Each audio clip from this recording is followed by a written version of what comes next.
Matapos ang ilang taon, muling nasilayan ng publiko sa isang event ang Queen of All Media na si Kris Aquino.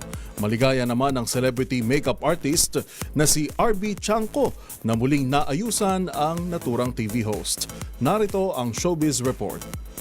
Para sa first public appearance si Kris Aquino mula ng magkasakit, masaya ang celebrity makeup artist na si RB Chanco na muling naayusan ng Queen of All Media matapos ang 3 taon. Naging maingat anya si Chanco sa paggawa dahil sa severe allergies ng 57-year-old TV host actress na inilarawan niyang still very sick, frail, fragile, and fighting every day. Magunita na muling nasilayan ng publiko si Kris gabi ng Martes, 25 ng Pebrero sa isang event bilang suporta sa kanyang malapit na kaibigan at fashion designer na si Michael Leyva kasama ang anak na si Bimby.